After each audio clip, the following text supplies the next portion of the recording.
ladies and gentlemen, if you'd like to, again, take your seats. So welcome again to day two. The fact that you've actually turned up at roughly 10 o'clock is a credit to you all, particularly those who contributed to the local economy in the wee hours of this morning and are still rubbing a little bit of aspirin into their foreheads as they recover. So good on them. So welcome back. And our next presenter is Mr. Tim Renes from TNO, who's also the chair of VPAM. And as I think pretty much everybody here would know, VPAM being Tim will tell more about it, but that unified body of members who are creating the testing standards for both blast and ballistic protection for the civilian armoured vehicles. And as again, I think everyone in the room will know, there have been some challenges with regard to particularly the ERV standard, but also that interrelationship between VPAM and industry along the way. And so it is absolutely an honour and tremendous for us all to have Tim as the chair to be able to put himself in the firing line to an extent, to be able to tell us what's happening with VPAM, what's happening with some of the issues surrounding the standards and the testing regimes. And then certainly afterwards, Tim is very much open to Q&A. He said he's got nothing to hide. And so a full and frank conversation, I think, would be very much advantageous to everyone. So, Tim, welcome aboard. Let's start talking about VPAM a little bit. I prepared a few slides, but like Rob already mentioned, it's about the Q&A. It's about people that want to ask questions about VPAM, what we do, how we work, what's going on, etc. So I'm not going to dodge any questions. You can ask whatever you like. Just to start with VPAM, we are an association writing standards and guidelines for ballistics, for blast. But for your information, the part of vehicles and armored vehicles is just 10-20% of what we do. So we have a huge part that exists of body armor testing. So a lot of things are going on in VPAM currently. I will get to that later. So looking at VPAM, we have members. And our members can be a member, they can be a lab, or they can be both. Here's a list of the current members within VPAM. And what currently is the situation is we have a VPAM where we have no legal entity. So if there's like a voting, we can discuss about getting new members on board. We make decisions about the guidelines. We are trying to update and make our guidelines better. And that is always done with members that have no commercial interest, that are, as far as independency is possible, because a government from a certain country is also not really independent, but we see that as a kind of independent because we have a need and a mutual interest in shaping those guidelines that it's usable for you. And not the other way around. So that's, in my personal opinion, what VPAM should be about, to serve the market, to serve governments, and to make things absolutely clear about the testing.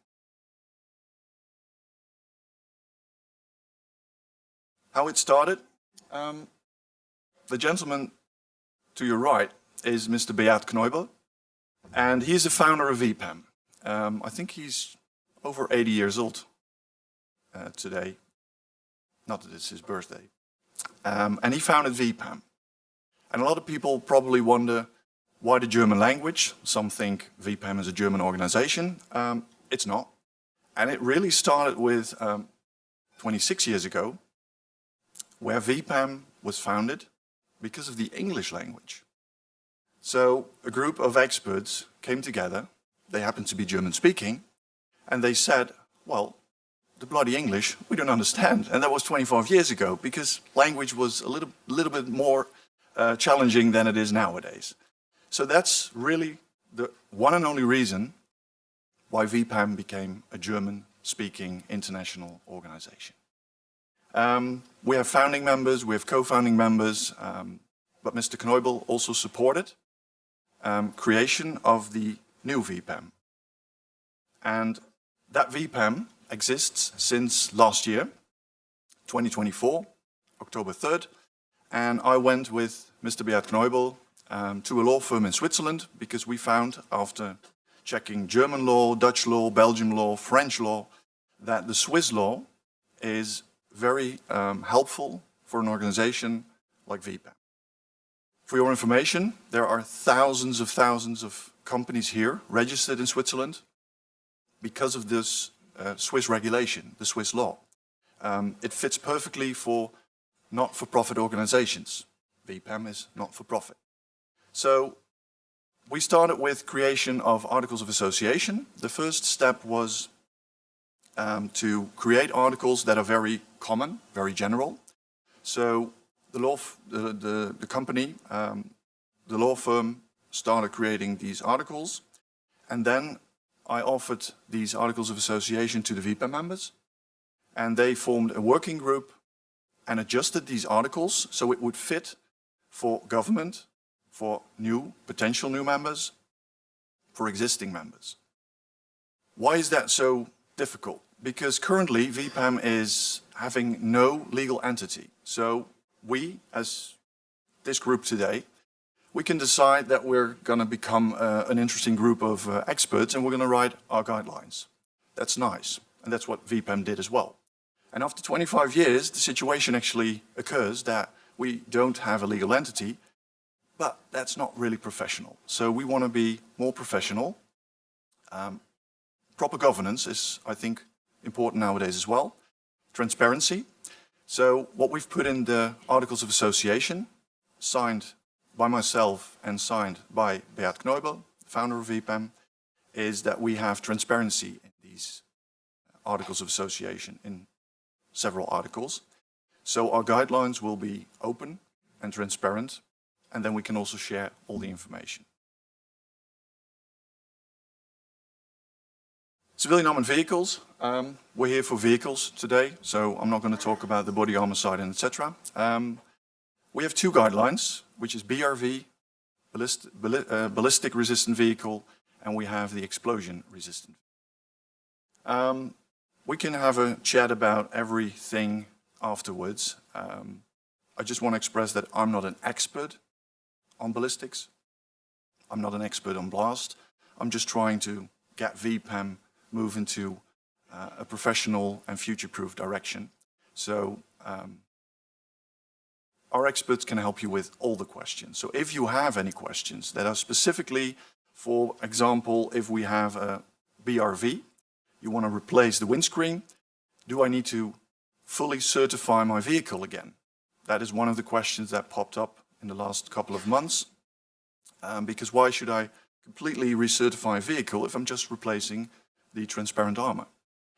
Those specific questions, you can always send it to me and I will bring you in contact with the experts, whether that's Beschussamt in Germany or TNO or in France. Everything is okay. We can just talk about that and make sure that you get the proper answers. About ERV, it is of course all about occupant safety, but I think that's quite clear. So, well, this is interesting because that is exactly how I feel sometimes about ERV3. I don't know, but let's continue. The concerns. We have had a couple of discussions about ERV3. Edition 3 came into play. It was put on the VPAM website. Not exactly sure when, but I think it was 2021. And we were discussing, or we haven't really been discussing this guideline. So this introduction came to, I think, a lot of people as a little bit of a surprise. Why? Because it's not clear exactly what it is about. Because there was the introduction of a biofidelic dummy. I think that's an interesting one. It's development, it's progress.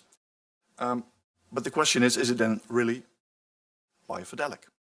Star rating was new to VPAM members, I think also new to the industry. I think a star rating was in the 80s or 90s quite normal or standard in automotive industry, but not for testing, at least not as far as I know. That it only can be used, ERV3, by the German VPAM labs is, I think, something that is difficult to understand. And especially if you would like to have a time slot for your testing and the waiting times are quite long.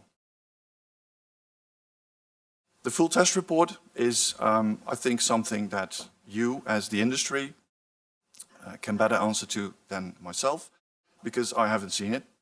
And it's very unfortunate, and I feel a little bit stupid maybe, because I don't have anything about ERV3 in my possession, except for a downloadable file on the VPAM website. So the details are unknown to me. I do know that there's an evaluation matrix, and I also know that there are procurement challenges or issues for the industry to describe how should I buy my armored vehicle, how should I tender it, what should I write down, etc. Then there's this ERV2 or ERV3 challenge. What's the actual edition? What's the latest edition? Which edition should I take? Which edition should I use?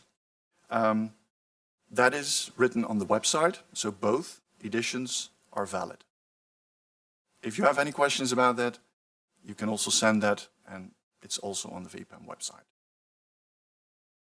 The VPAM members, except for the German test houses, have no access to the in-depth information of ERV3. I raised these concerns based on your information. So I would like to stress that it's very important that you keep informing us, as in VPAM, about what you think. Because in the end, I think it's my obligation to make sure that VPAM can be used for the industry. And we're not there for ourselves. We write these guidelines for the industry, for governments, for NGOs. Efforts made over the last couple of years, months, weeks. Sometimes it's a daily task for me. I asked for full disclosure of the ERV3. The industry asked for full disclosure of the ERV. We raised this topic, or I've put it on the meeting calendar for our annual meeting at VPAM a couple of times. You, as in the industry, CAV stakeholders, you asked for possible solutions and a way forward, because I think it's very important that we discuss about ERV3 and make this conversation possible. And I hope to be able to do that with the German Federal Police, the BKA, and the German test houses, and everybody that is interested in talking about that, in discussing about that. But more importantly, find a solution. So from the people that ask me directly, I have some ERV3 challenges and issues. I gathered all this information, and that was quite a list. Of course, there was some doubling because some companies have the same questions. I went to the BKA and I asked them for some transparency, and I asked them about how can we make sure that this ERV edition 3 is more clear, more transparent, and people know what is going on. Because let me be really clear about this. It is important that VPAM continues and that VPAM also shows progress. So I'm in favor of a biofidelic dummy. I'm in favor of a new guideline, not new as in you need to retest your vehicles. Don't worry about that, because that's not going to happen, not on my shift at least. So I want to support everything that's possible. We're not going to exclude anybody, and we're going to be very open about what's going on. But it is important to be able to talk to each other about these solutions. Until today, that was a challenge. And I'm not sure when that meeting is going to take place, that we can discuss about ERV3 and its solutions. First step was beginning of this year, where we had an industry meeting. It was an in-person meeting in Germany. I see some familiar faces. Some of you were there, some of you were not. But it's open to anybody that wants to join and wants to give some input on solutions for that. We discussed, not sure why it's not, that's the one. We discussed with industry stakeholders about ERV in general, not just 3, in general. We also invited the German BKA and the German test houses. They were not present during that meeting. Industry NGOs, governments were present. So we got a, I think, interesting list of, and not list in terms of that it was a lot, but it was interesting in terms of the information that we shared. Imagine all competition sitting at one table, discussing about a guideline and finding solutions. I think it was a very interesting meeting. One thing that came out of that meeting is a position paper. There is a concept version, but that's something we're going to review to make sure that it serves everybody that was joining this industry meeting. So we prepared, or I prepared a summary of it, and we have some key concerns that we would like to address. Why this position paper? Because it's, in my opinion, still important, and I'm going to repeat myself a little bit, but we need to be, you as in the industry, in contact with the BKA, with the German test houses, to see if we can find a solution to ERV 3. Why? Because I think it's important. I'm not an expert on biofidelic dummies, but when somebody tells me that a biofidelic should be really biofidelic, and if it's not instrumented, it's not a biofidelic dummy, then that's something we need to address. But you need to talk to the people that are developing that dummy and have them explain, help each other and try to improve, so that we have, in the end, a guideline that serves everybody.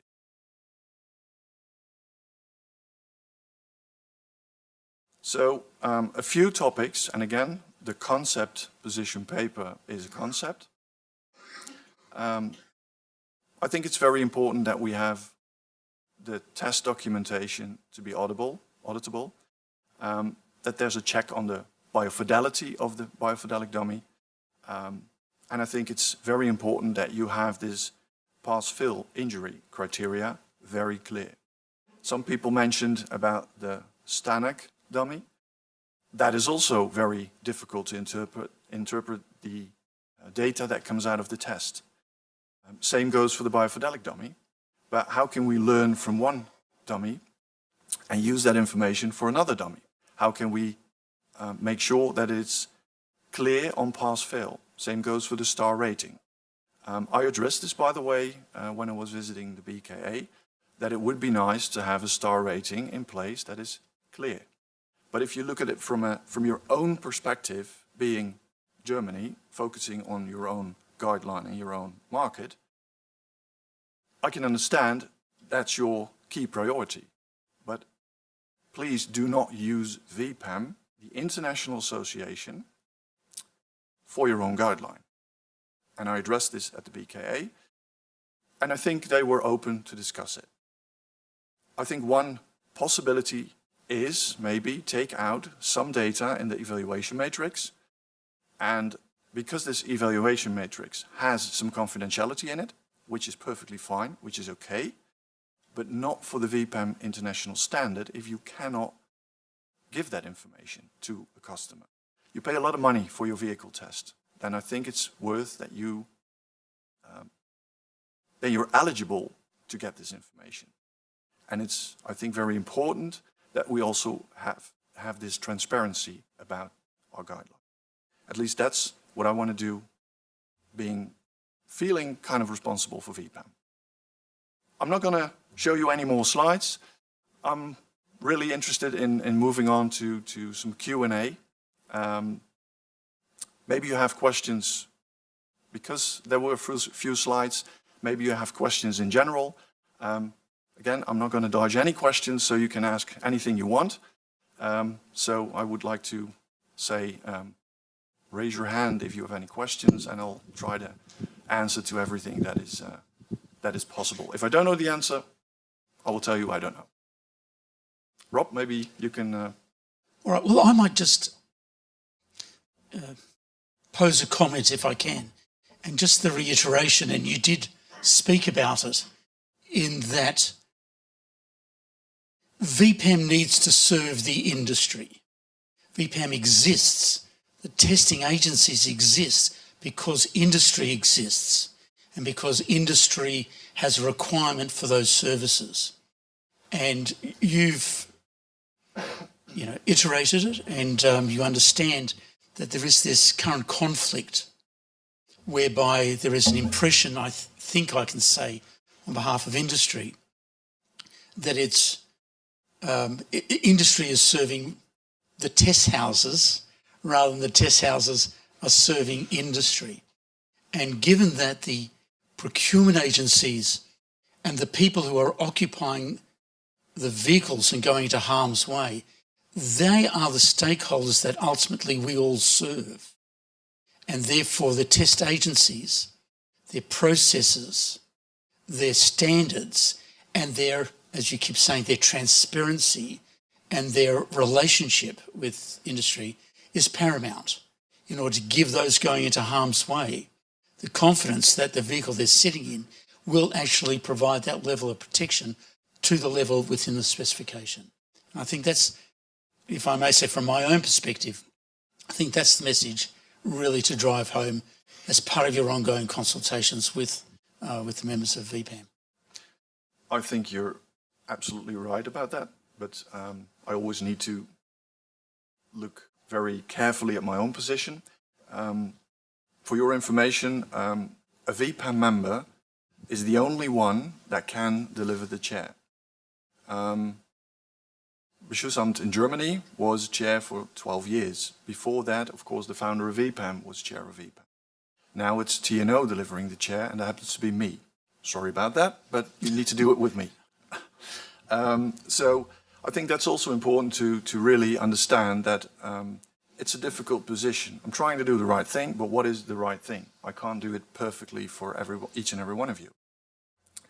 What I can say is that from a VPAM perspective, to your question, comment, in my personal opinion, it's very important that we serve the industry and that we make sure that you can do the test, get the data you want, and if it fails, it fails, and if it passes, it passes. But why is it failing? Why does it pass?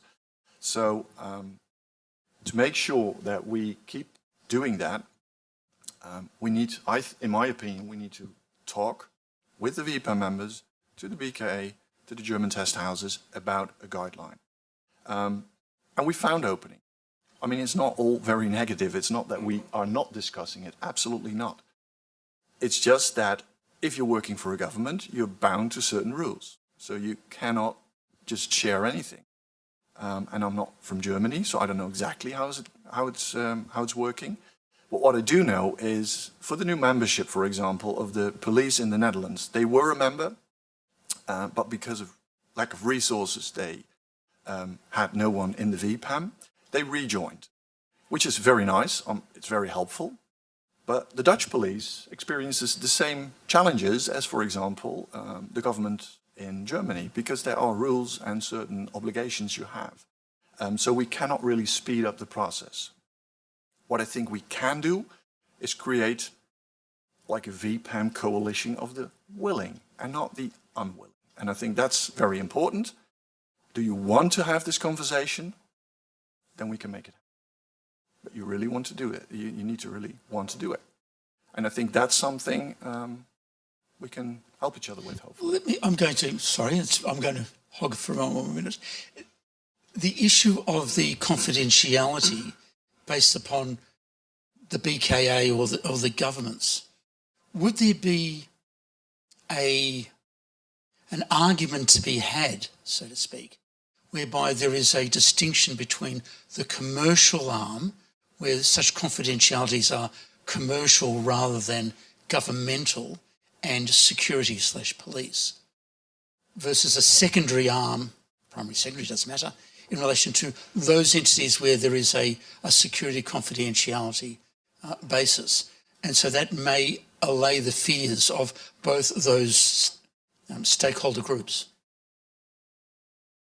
That's a thought, just a thought. Yeah, and I always appreciate that information. I think we need to think about, for example, the ERV3. So what actually happened is you have this ERV2, and on top you can have your add-on. If a government wants to have certain testing done, which needs to be confidential, then keep that confidential. But if the basics is VPAM and you add something to it, everybody can disagree with that, but that's how it is. You can just do that because that test is needed. The difficulty with ERV3 is you have this basics, but in there they dropped like the confidentiality. And I think it's important that we take that confidentiality out. What it exactly is what it exactly consists of, I don't know.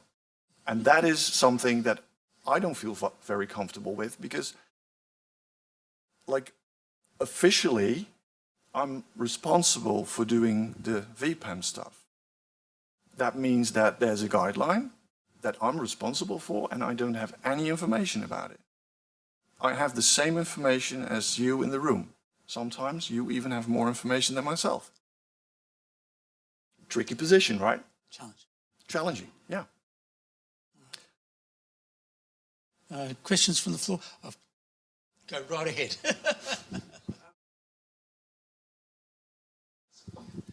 I was just wondering, would it be, I think it would be nicer if other ballistic laboratories outside of the VPAM agency were able to do the VPAM testing. Like with the PASS, it's publicly available, the full specification, and then qualified laboratories can take on those specifications and complete those tests. It would be much more useful to the industry to be able to do tests in regions rather than having to bring vehicles all the way over to Germany, for example. Correct. I mean, a very, very good option. A few things about testing. If you are a VPAM member, you can also be a VPAM lab. If you want to become a VPAM member, you need to comply to the Articles of Association, which means the not-for-profit, no commercial interest, etc., etc. About the testing, a VPAM test, ideally, and that's really what we want to stress also inside VPAM internally, we have these annual meetings where we always discuss, one of my VPAM colleagues actually commented on that, we do this ringversuch, which is a test, and VPAM has the obligation to test every year so that we can compare each and every lab based on the results that come out of that lab, out of their VPAM lab. So if we are going to add a lab, it will take a couple of years because they need to get some training, the equipment needs to be the same, and the way they handle the testing needs to be similar to each and every lab that VPAM has. Some labs, for example, from one of our Swiss members, they use it for themselves. So they don't, as far as I know, they don't offer their services to the industry. But it's very important to have those labs on board as well, because they are challenging the other labs, and the other labs are, we are challenging each other. So adding a lab, yes, I would be open to that. But it's up to the VPAM members if they also are interested in adding another lab. So that's not my decision, but yes, I'm always available to talk about that. And I think it makes sense in terms of shipping vehicles across the world. I think UAE, North America, South America, it makes sense to have something there. And it's not that I would like to have VPAM become, want VPAM to become a bigger association, but I do appreciate that if we have another lab, that's also knowledge. And we are now Western European oriented, but we call ourselves an international association. I think internationally means also outside of Western Europe. So I'm open to that, but it's up to the VPAM members. Good question.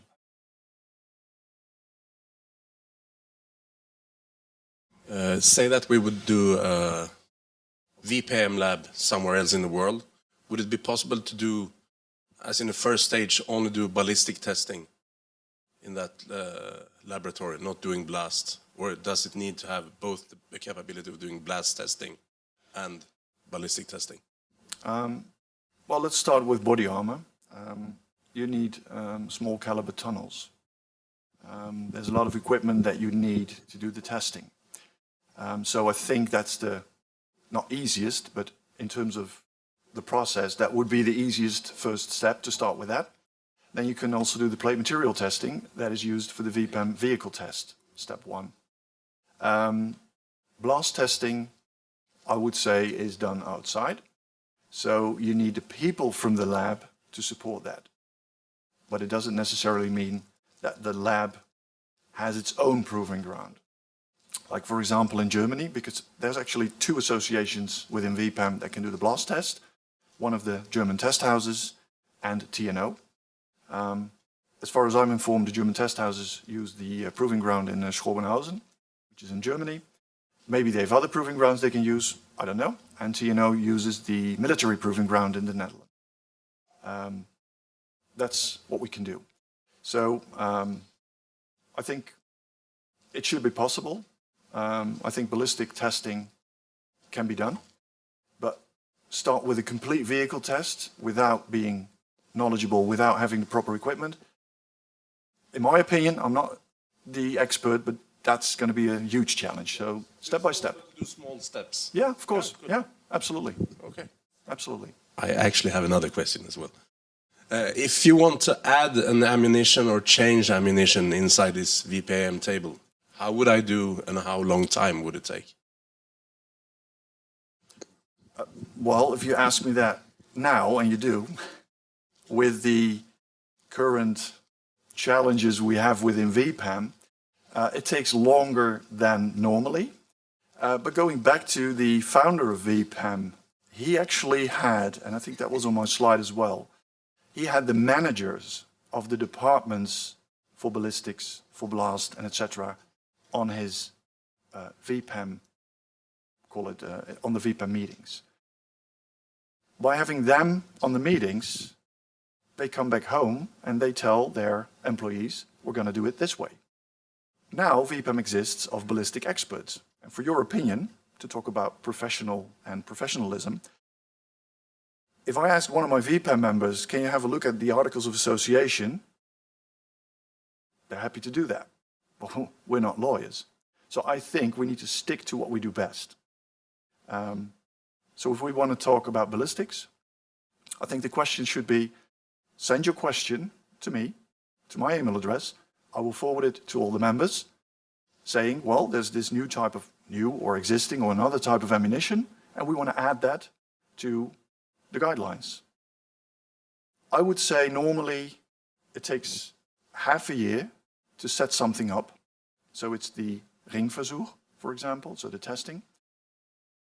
All members need to agree that it makes sense, because I think it's important. Exactly that is why we rather have no commercial interest, because are you mentioning that because you want to sell ammo, or are you mentioning it, you're not, but I know.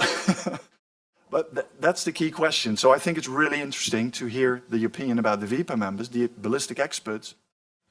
Does this request make any sense? Does it help VPAM? Does it serve the industry?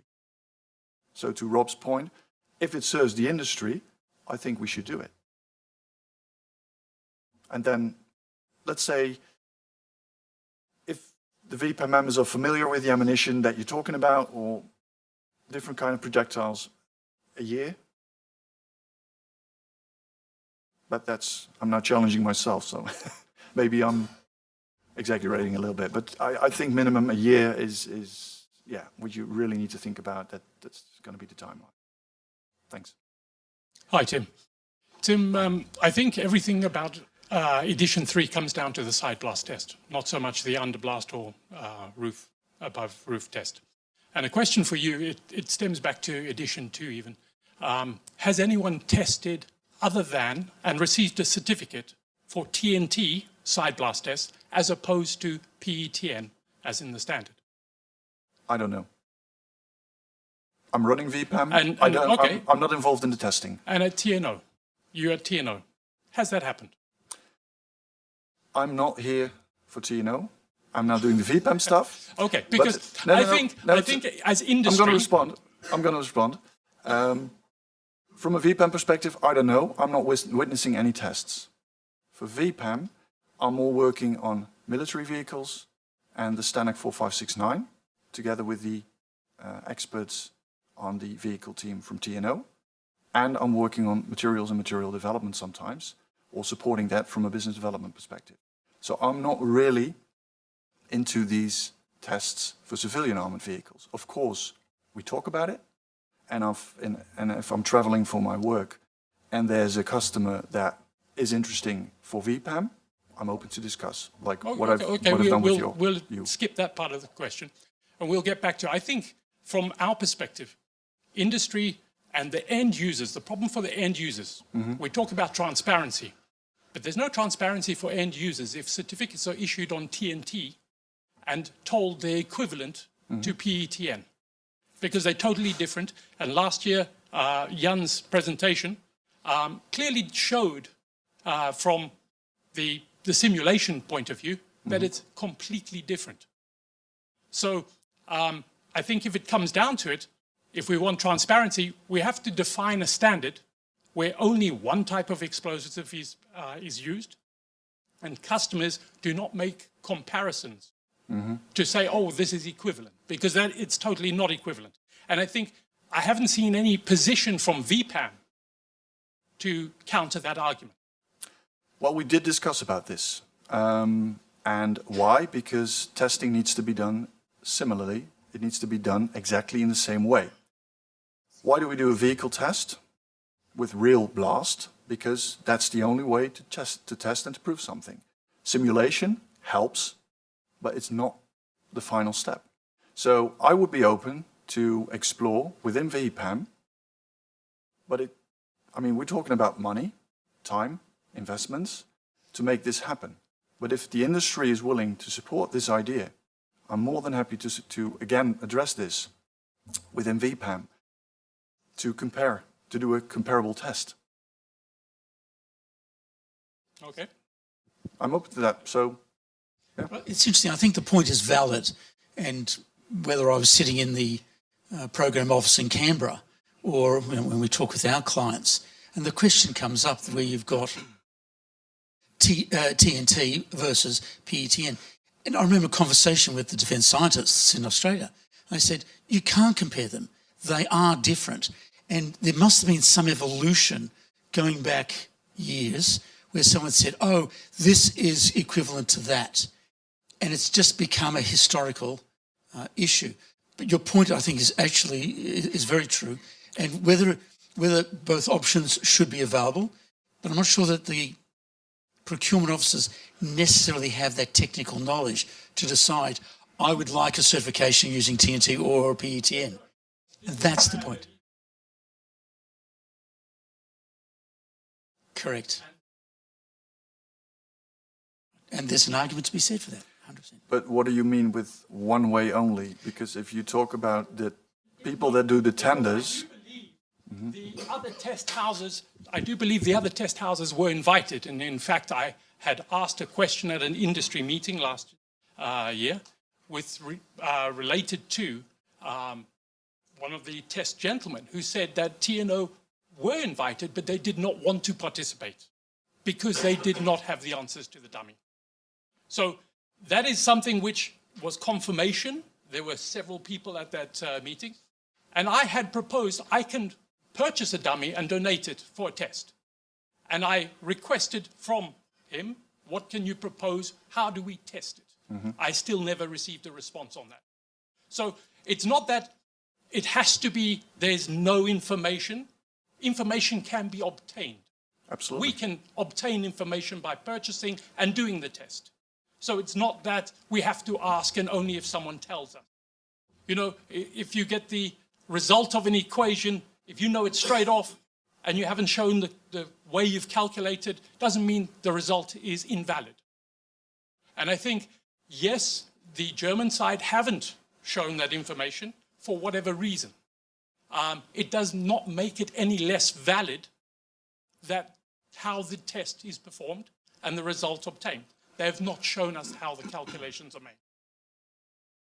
That's my.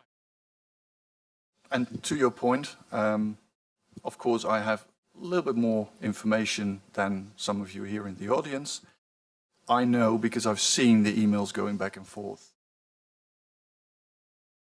To the point of what I've seen in the emails, TNO requested for a meeting, and TNO is definitely open to talk about that.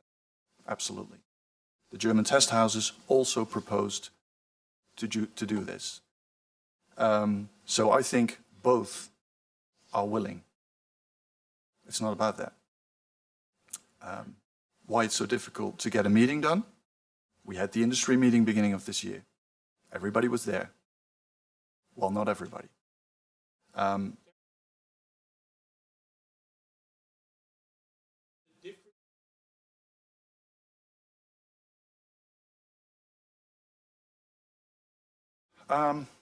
Let me suggest. I'm not gonna do anything because Rob is like in the lead for his CAV Forum. But I'm really open to ask VPAM members, the blast experts, to give a presentation about blast, about the differences. I think it has been done before a little bit, but compare it exactly and what comes out of that, I think it's a very, very valid question. So I can raise this topic and I can ask the blast experts within VPAM to come up with an idea, with a solution. And I think it's also a good step towards better cooperation and make sure that people that want to discuss this, I mean, it's almost romantic having the Beschussamt here, TNO here, side by side, hand in hand, talking about blast. No, but again, I've said that I'm of the personal opinion that I want to help industry, support industry, because I think that's a large chunk of what VPAM should be about. This is a valid question, and if a lot of other people